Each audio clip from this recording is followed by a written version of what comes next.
따르니라. 아멘. 아멘. 오늘 이 마태복음 4장 18절에서 25절까지 말씀 가지고 보시고 부르시니 하는 말씀 제목으로 말씀 나누도록 하겠습니다. 제가 한국에서 한 교회를 섬길 때 어느 날 어느 한 젊은 집사님이 저에게 찾아오셔서 상담을 좀 요청했습니다. 이 젊은 집사님은 고등부 시절에 수련회에 가서 참 수련회에 너무 은혜를 많이 받아도 참 큰일이에요. 고등부 때 수련회 때 이렇게 제가 이거 한번 나눈 적이 있는 말씀인데요. 은혜 받으면서 이분이 이제 큰 은혜 속에 서원을 하신 거죠. 하나님, 제가 나중에 주님만을 위해서 사는 신학교에 가서 주의 종이 되겠습니다. 그렇게 소원 기도를 한 겁니다. 근데 이후에 대학 졸업하고 또 결혼하고 아이 놓고 이렇게 직장 생활을 하는데 이제 그 생각이 계속 나는 거 아닙니까? 근데 언제 이 생각이 가장 강하게 나냐 하면 이분의 직업이 술을 좀 많이 드셔야 되는 직업이세요. 그러니까 술 한잔 하시면 그때 그 서원하고 지키지 못한 것이 그렇게 더 뼈에 사무치게 생각이 나신다는 거예요. 그 전날도 술 한잔 하시고 취해서 택시 타고 집으로 오는 중에 택시 운전기사분 붙잡고 아저씨 저 신학교 가야 되겠죠. 제가 이렇게 살면 안 되겠죠. 택시 기사분이 무슨 죄가 있습니까? 영문도 모르고 이분은 막 괴로워서 그런 이야기를 했는데 목사님 어떻게 하면 좋습니까? 이 이야기를 저한테 이제 하시는 거예요. 여러분 이런 경우들 우리가 좀 종종 듣고 보지 않습니까? 은혜를 좀 받으면 신학교에 가서 하나님만 위해서 주의 종으로 살아야 된다. 여러분 이 말은 어떻게 맞는 말입니까? 틀린 말입니까? 뭐 주님 위해서 남은 인생을 산다 하는 것은 좋은 말인데 무조건 은혜 받으면 신학교 가서 주의 종으로 선교하고 목회하고 이렇게 사는 것이 맞는 건가? 뭐 이렇게 답이 참 어렵지만 굳이 답변을 좀 간단하게 해보자면 그것은 맞을 수도 있고 아닐 수도 있다는 겁니다. 많은 은혜를 받고 남은 인생을 주를 위해 살겠다고 하는 것은 좋죠. 그건 맞는 말입니다. 그런데 소위 주님의 종으로 산다는 게 목회자, 선교사 그것만을 의미한다면 이건 뭔가 이 잘못된 생각을 하는 것입니다. 왜 이런 일들이 계속 있는가? 오늘 읽은 이 마태복음 4장은 예수님께서 제자를 부르시는 장면인데 이 본문을 읽을 때만 되면 막 괴로워하는 분들이 참 많아요.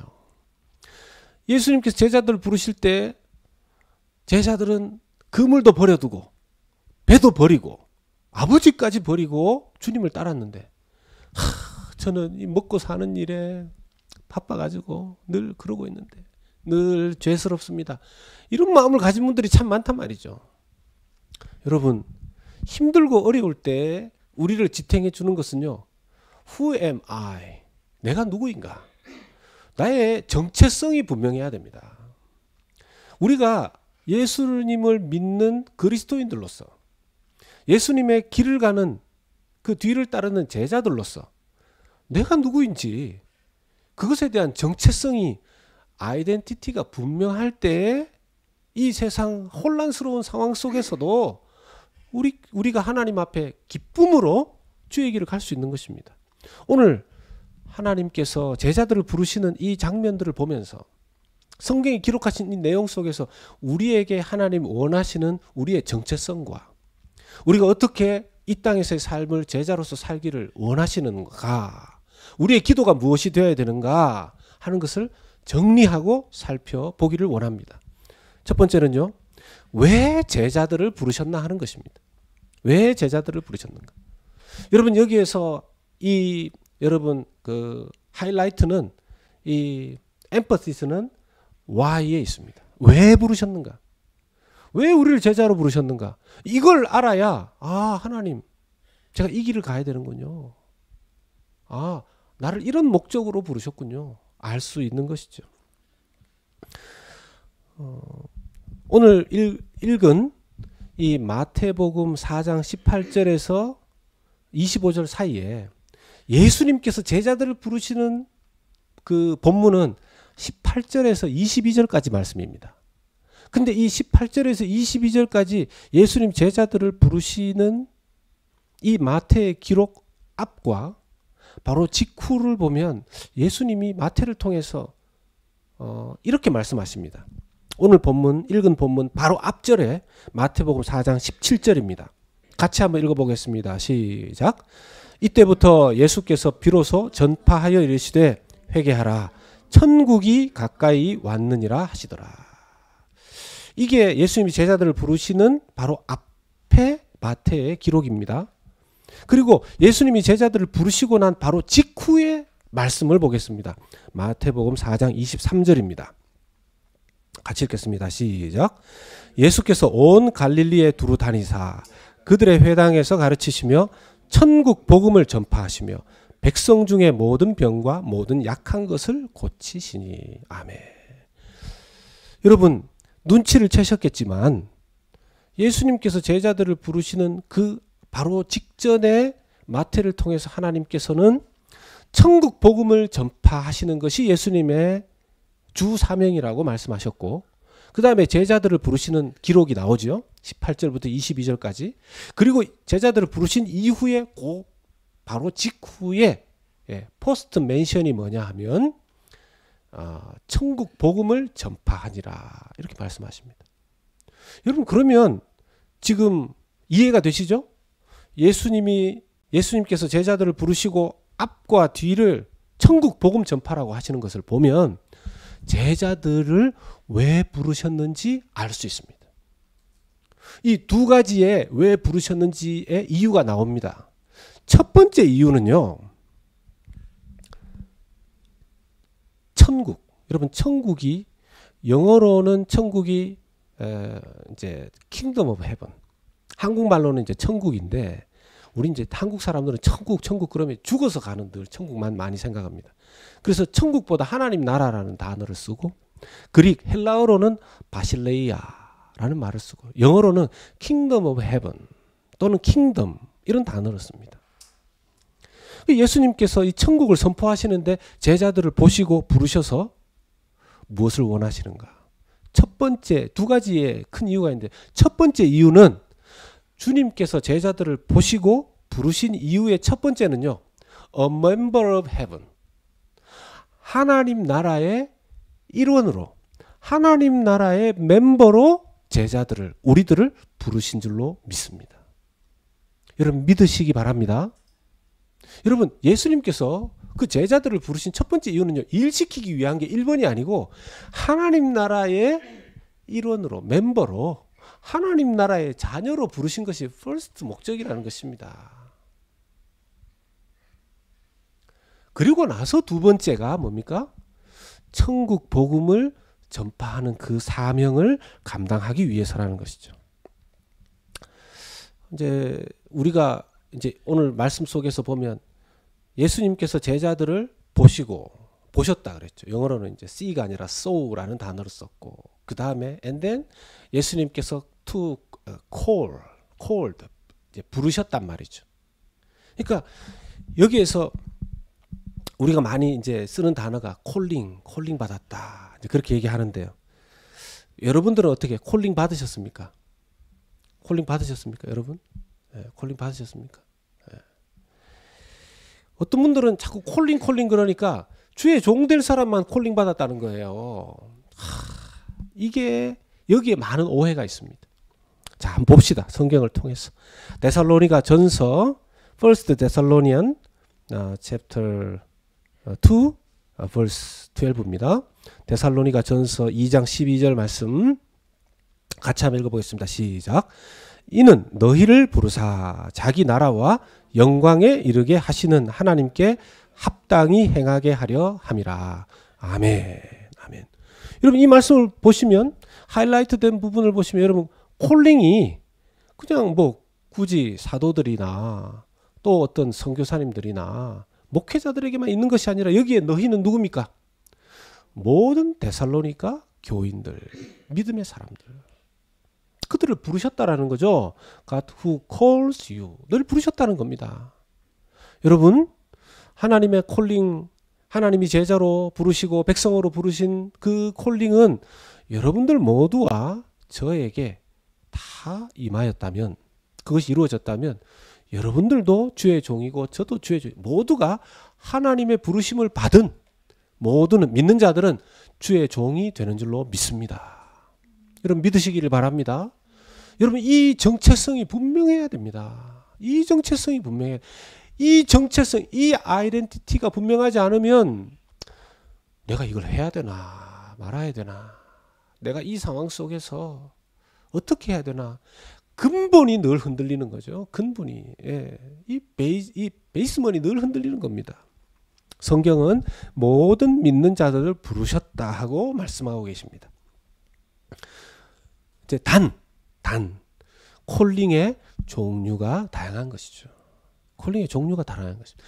하나님 나라의 멤버로 부르신 것은 same, 똑같은데 콜링한 두 번째, 하나님께서 하나님의 나라의 사역을 감당하게 하신 그 두 번째 콜링의 종류가 다 다르다는 것입니다. 어떤 사람들은 이 12제자들처럼 사도로, 그리고 저처럼 또 목회자로, 저 오지의 선교사로, 어떤 학교의 교사로, 은행의 직원으로, 건축 현장의 기사로, 법원의 법관으로, 또 그리고 가정에 일을 해야 되는, 살림을 해야 되는 주부로, 또 공부해야 되는 학생으로, 정말 다양하게 콜링을 부르셨다는 것입니다. 그러면 부름받은 자가 그 사명을 가지고서 어떻게 살아야 되는가? 이번에는 how에 대한 이야기를 좀 하고자 합니다. 두 번째, 제자여 예수님의 사역을 이어가야 한다라는 것입니다. 제자여 예수님의 사역을 이어가라는 거예요. 예수님의 사역을 계속 이어가야 되는 것이죠. 첫 번째 우리가 살펴본 것이 왜 우리를 부르셨는가 라는 것이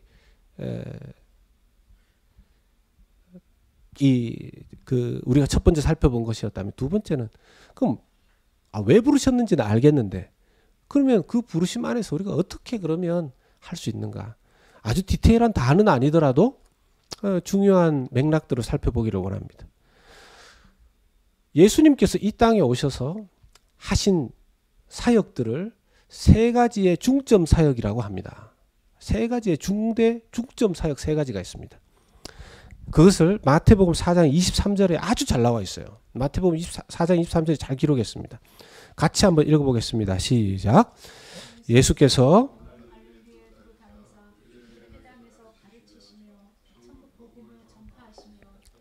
백성 중에 모든 병과 모든 약한 것을 고치시니. 아멘.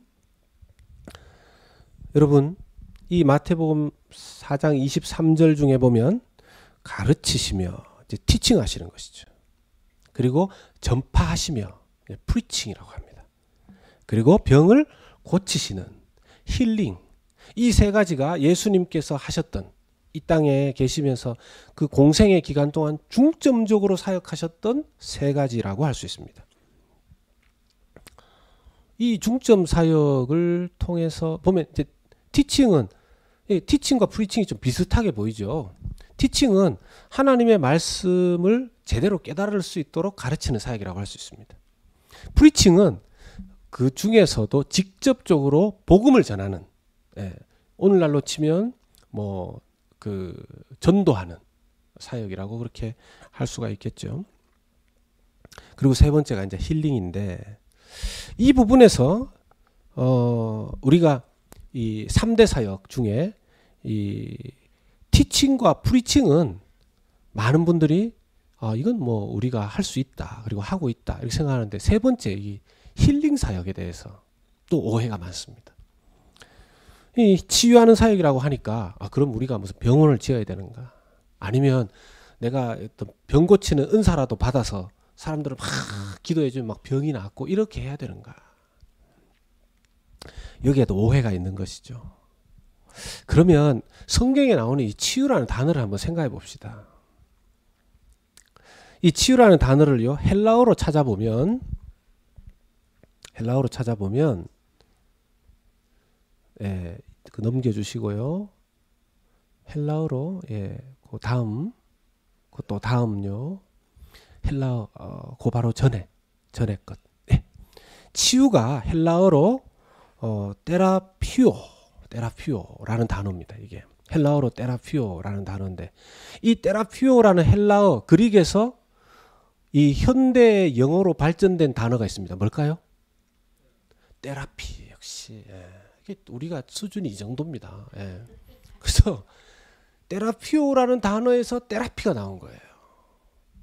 그런데 여러분, 원래 헬라어 테라피오에는 이 힐, 고친다, 또 큐어, 뭐 약이든 이런 것에서 플러스 중요한 단어가 있습니다. 뭐가 무슨 뜻이 함께 있냐면 solve라는 단어입니다. solve. 이 테라피오라는 이 단어 안에 이 힐링의 의미도 있지만 solving의 의미가 있다는 거예요. 자, 그러면 세 번째 치유 사역을 우리가 어떻게 감당해야 하는가를 우리는 확실히 알 수 있습니다. 뭡니까? 섬기는 사역으로 우리 자신과 이웃의 영혼을 치유하고 세상을 치유하는 사역을 한다라는 것이죠. 여러분, 우리가 섬길 때 우리의 섬김의 영역이, 우리가 세상을 치유하는 그 영역이 우리 교회 안에만 교회 안에는 당연히 해야 되는 거고 교회 안에만 있으면 안 됩니다. 왜냐하면 이건 예수님의 사역과 맞지 않는 거예요.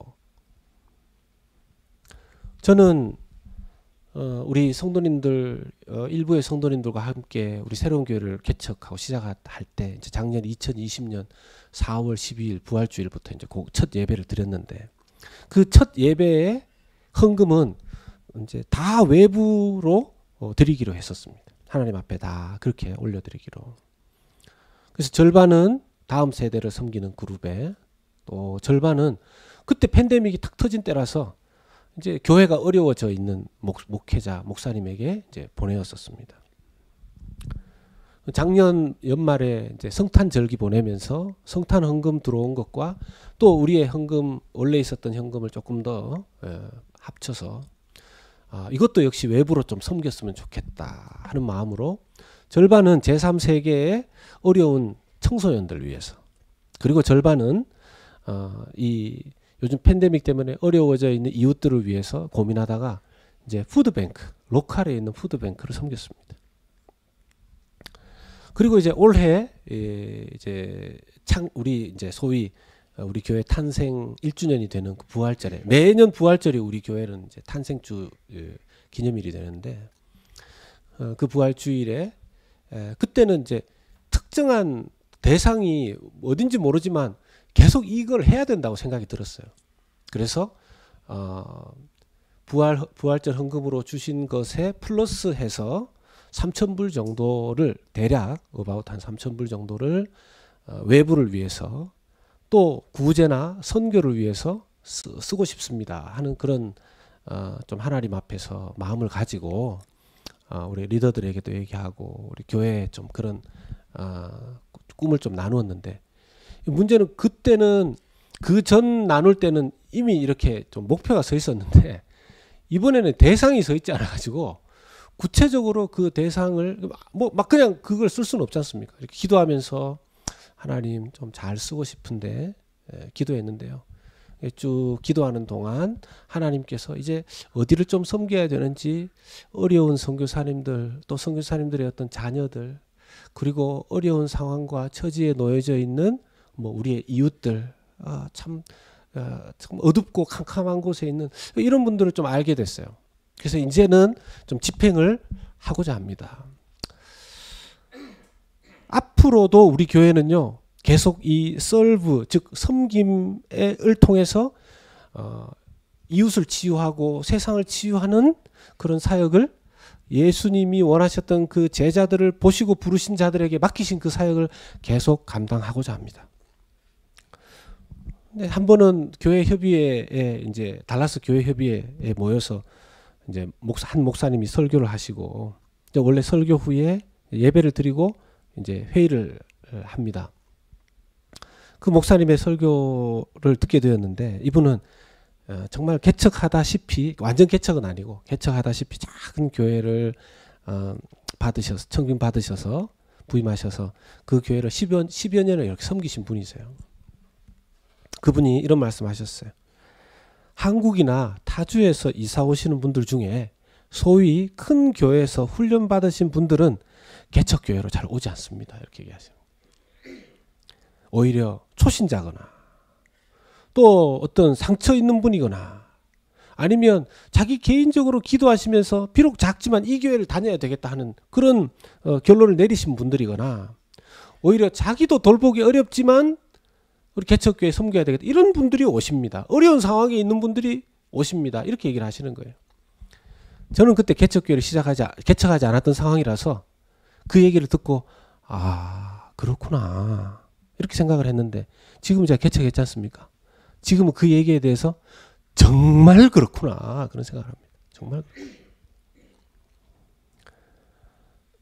마이클 스펜서 목사님이라는 분이 순전한 교회로 돌아가자 하는 책을 쓰셨는데 거기에서 교회에서 상처받고 나온 어떤 사람이 마이클 스펜서 목사님에게 좋은 교회를 좀 소개시켜 주십시오. 좋은 교회는 어떤 교회입니까? 하고 물었을 때 이분이 이렇게 다소 굉장히 리버럴한 대답을 하셨어요.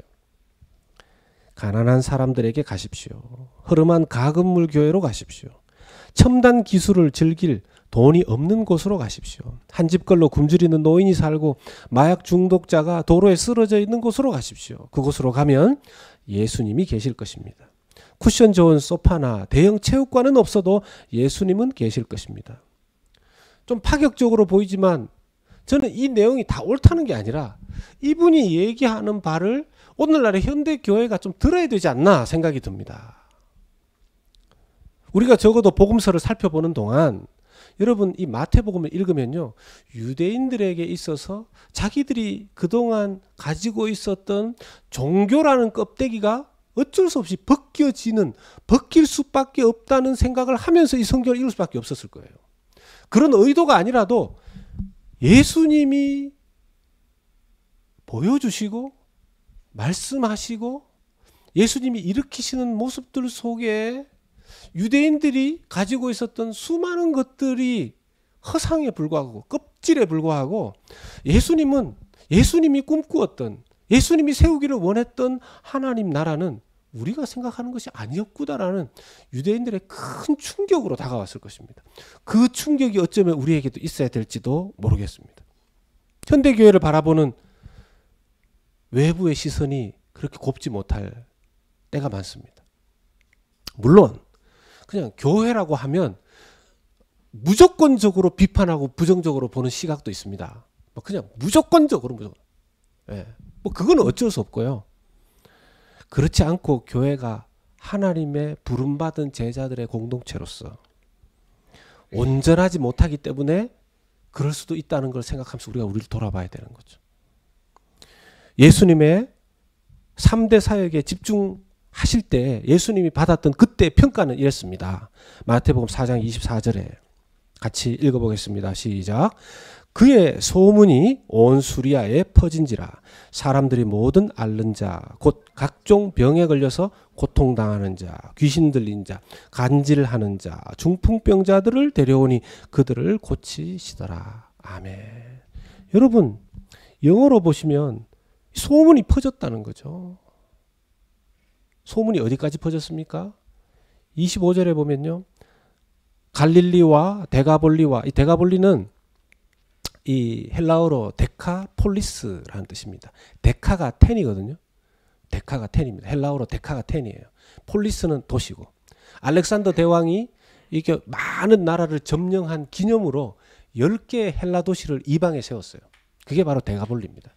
그 데가볼리라는 이방 지역과 예루살렘과 유대와 요단강 건너편에서 수많은 여러분 여기 나오는 말씀 중에 그 24절에 나오는 온 수리아 지역, 여러분 갈릴리 호수는 이 이스라엘 땅에서 갈릴리 호수는 노스트, 이 북쪽 이 끝에 위치해 있습니다.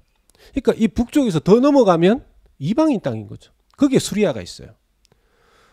예수님의 이 3대 사역에 소문이 온 이방인들과 유대 지역 전체에 퍼진다라는 것입니다. 거기에 오는 사람들이, 등장하는 사람들이 앓는 자, 병 걸린 자, 고통당하는 자, 귀신 들린 자, 간질하는 자, 시절 아닙니까? 시절. 오늘날 교회에 간질이 있어서 시절이 막 일어나는데, 그런 정기적으로 그런 위험이 있는 그런 사람이 교회에 올 수 있는 분위기를 만들 수 있을까요? 중풍병자. 물론 우리 개인이나 교회가, 한 교회가 모든 병자들, 모든 구제 사역들, 모든 선교 사역들 다 감당할 수 없습니다. 이 부분엔 지혜가 분명히 필요합니다. 그러나 우리가 예수님께서 보시고 우리를 제자로 부르셨다면, 우리를 하나님 나라의 멤버로 부르셨고, 그리고 하나님의 일, 예수님의 그 일, 예수님의 3대 사역을 우리를 통해서 하나님 나라를 계속 이어가고 세워가기를 바라시는 사명 받은 주의 종들이라면, 우리는 그 대상에 대한 고민을 계속해야 되는 것이죠. 그런 측면에서 여러분, 저는 선교 사역도 당연히 중요하지만 저는 좀 개척교회를 돕는 사역도 좀 하고 싶은 소망이 있습니다. 뭐 누가 들으면 좀 그러실 수도 있죠. 아유, 목사님 우리도 개척하고 이제 1년 지났는데 무슨 꿈도 못 꿉니까? 기도하는 거죠. 기도하고 있습니다, 사실. 제가 개척교회 해보니까 한국의 어느 개척교회 이야기입니다. 개척해서 얼마 안 지나서 겨우 상가 건물에 들어가서 예배를 드립니다. 여러분, 상가에 새 들어 사는 교회의 꿈이 뭐겠습니까? 번듯한 자기 건물을 세우는 거 아닙니까? 모여서 열심히 부지런히 건축 헌금을 했는데, 그 교회 출신 전도사님이 시골 교회에 부임하게 된 거예요. 시골에 가서 거의 개척하다시피 하는 그 교회를 이렇게 하시는데, 이 목사님이 그 시골 교회로 부임한 자기 교회 출신의 전도사님 교회에 가보고 나서 더 비참한 거죠. 개척, 이렇게 그들이 먼저 건축이 필요하다 생각해서 그 교회 건축부터 먼저 해주기로 이 목사님이 마음을 먹으신 겁니다. 대단하죠. 근데 더 대단한 건 뭔지 아세요? 그 이야기를 듣고 그렇게 합시다 하고 찬성한 저는 그 교인들이 더 대단하다고 생각합니다. 여러분들도 그렇게 하실 수 있겠습니까? 감사하게도 그 교회, 그렇게 먼저 섬겼던 그 교회도 하나님이 나중에 예쁜 예배당을 건축할 수 있게 해주셨습니다. 제가 드리고자 하는 말씀은 이겁니다. 뭐 제가 지금 누구에게 뭐 그런 계획이 있다는 뜻이 아니고요. 놀라지 마십시오. 괜히 목사님 또 뭐 있어서 그런가? 그런 거 아닙니다. 우리가 받은 복음과 그 부르심에 합당한 소문이 나야 한다는 것입니다. 적어도 지금은요, 저희 교회가 시작한 지도 얼마 안 됐고, 뭐 별로 뭐 한 게 없기 때문에, 뭐 좋은 소문도 나쁜 소문도 무슨 소문 자체가 없을 거예요. 그러니까 지금부터 하나님 나라에 합당한 교회로 세워가야 한다라는 것입니다. 세 번째, 그래서 나누고 싶은 말씀은 부르신 곳에서 제자로 살아가야 한다는 것이죠. 이 꿈을 가지고 부르신 곳에서 제자로 살아가야 한다는 것입니다. 다시 처음 얘기로 좀 돌아가 보면, 첫 제자들이 금을 버려두고 아버지 떠나서 예수님 따랐다고 하니까 하나님이 부르시면 자꾸 뭐 하나님의 콜링이 있고 은혜를 받으면 직장도 그만두고 가족도 버려두고 자꾸 그렇게 생각하세요. 마태복음 4장 18절에서 22절이 오늘 본문에 제자 부르신 장면 아닙니까? 그걸 이렇게 보면 여러분, 이 18절에서 22절 내용 중에 보십시오. 그들은 곧 그물을 버려두고 예수를 따르니라. 그들이 곧 배와 아버지를 버려두고 예수를 따르니라. 영어로도 한번 보여주세요. 자꾸 여기 보면 이게 이 말씀을 보면서 하나님 부르셨는데 나는 먹고 살기 바쁘고 하나님 먹고 사는 거 도와주십시오 기도하고 이래가지고 되겠는가? 여러분 여기에도 오해가 있는 거예요. 우리가 뭔가 하나님 말씀을 언더스탠드 하는데 미스언더스탠드가 있는 거죠. 뭘까요? 정말 하나님이 원하시는 게 뭐겠습니까? 지금 그냥 여러분 하시는 일 다 접고 다 그냥 선교 가고, 예? 다 어디 뭐 저 오지로 아니면 저 어디 가야 되는 그겁니까? 그리고 여기에 또 하나 오해는, 제가 이제 이 어부 출신이던 이 그 사도들을 대신해서 좀 제가 오해를 말씀드리면, 자꾸 사람들이 뭐라고 얘기하냐면요, 그 가난하고 못 배운 어부 출신들이 예수님의 첫 제자가 되어서 주를 위해서 해서 이렇게 성공하고 뭐 말씀처럼 그랬다는 겁니다. 여러분 어디에 그분들이 가난하고 못 배웠다는 얘기가 어디 있습니까? 여러분 오늘 말씀만 잘 들여다보고 전체 복음서를 보면요, 예수님의 제자들 중에서 지금 이제 베드로와 이제 시몬 뭐 이제 같은 말이구나. 베드로와 요한, 야고보 이런 사람들이 초기에 부름을 어부 출신에서 받았는데, 성경을 들여다보면 이분들이 가난한 사람들이 아니고 자기 배가 있는 사람들이에요. 이 배가 자기 배일 가능성이 높습니다. 아버지와의 관계가 좋았던 사람이에요. 그러니까 이 사람들은 뭐 못 배우고 뭐 없고 가난하고 이런 사람들만은 아닙니다. 오히려 배가 몇 척이 됐을 수도 있어요. 중요한 얘기는 그게 아니고 다시 돌아와서, 하나님께서 원하시는 것은 그물, 배, 아버지, 부모님과의 가족관계, 그것이 우리의 삶의 그냥 맹목적인 수단이었다면, 이제 우리를 보시고 우리를 부르셔서 제자 삼으신 이후에는 그물과 배와 가족관계가 하나님 나라를 섬기는 수단이 되어야 한다는 것입니다. 하나님 나라를 섬기는 수단이 되어야 한다는 것입니다. 우선순위가 바뀌는 것이죠. 우선순위가 바뀌는 것이죠. 제가 이야기 한 예화를 드리면서 오늘 말씀 마무리하고자 합니다. 여러분 김동호 목사님이라는 분 뭐 많이 아실 건데요. 김동호 목사님께 하루는 한 청년이 와서 이런 고민을 나눕니다. 이 청년이 여름에 교회에서 가는 그 전도 여행 떠나서 이제 시골 교회를 막 섬기다가, 시골에서 전도하고 저녁에 모여서 막 또 기도하지 않습니까? 하여튼 이럴 때를 조심해야 돼요. 이때 또 기도하다가 은혜를 확 받은 거예요. 그래서 이 형제가 은혜를 받고 선교사가 되겠다고 서원을 합니다. 근데 이 전도 여행이 끝나고 전도 사역이 끝나고 집에 돌아왔는데, 여러분 이제 집에 돌아오면 제정신이 좀 들지 않습니까? 그때 이 형제가 이제 법대 4학년 형제인데, 그때까지 이제 그 사법고시를 준비하던 청년이었어요. 이때까지 사법고시를 그렇게 준비하면서 했는데, 아이고 선교사로 서원을 했고, 이 고민이 되는 거예요. 정신이 돌아오니까. 그래서 이제 목사님을 만나서 상담을 요청합니다. 그때 목사님이 그렇게 얘기하세요. 학생이, 우리 형제가 생각하는 선교 개념이 좀 좁습니다. 좁습니다. 아프리카나 방글라데시 같은 곳에 가야지만 선교사가 되는 것이 아니고, 우리나라 법조계에도 아주 중요한 선교지입니다. 그런 얘기를 해주시는 거예요. 그러면서 정말 지혜롭게 말씀하시는데, 덧붙여서 그곳에 법조계 선교사로 가시려면 고시에 꼭 합격해야 되겠죠. 이렇게 이제 얘기를 해주신 거죠. 이 청년이 그 말씀 듣고 얼굴이 확 펴져서 돌아갔다는 것입니다. 제가 이제 이런 지혜가 없어서 제가 오늘 설교 서두에 말씀드렸던 그분에게 이런 얘기까지는 뭐 했는지 잘 모르겠는데요. 여러분, 주님께서 우리를 부르신 그곳에서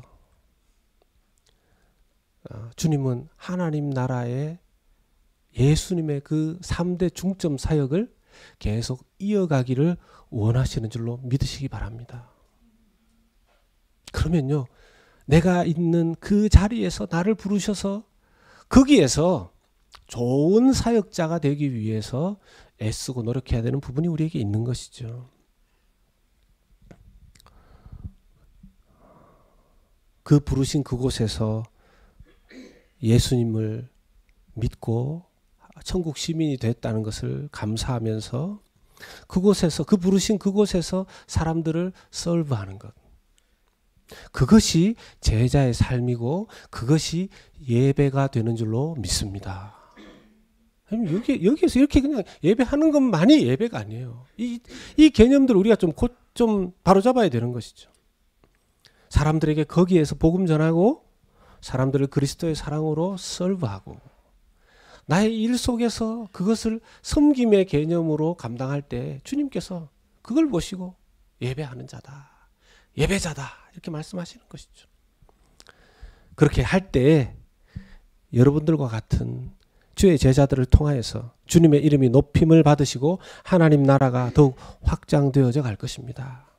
이번 한 주간 이 땅에서 우리 이 망할 세상에서 놔두면 그냥 이 모든 우리의 직업과 삶이 그냥 맹목적인 삶의 수단으로 살다가 그냥 멸망하는 거 아닙니까? 그런 우리를 내버려 두지 아니하시고 우리를 보시고 우리를 부르셔서 주님의 제자와 자녀로 삼아주신 그 은혜 속에서 하나님의 오늘날의 입과 손과 발이 되어서 주의 일 잘 감당하시는 주의 종들로 살아가시기를 주 예수 그리스도 이름으로 축원합니다. 아멘.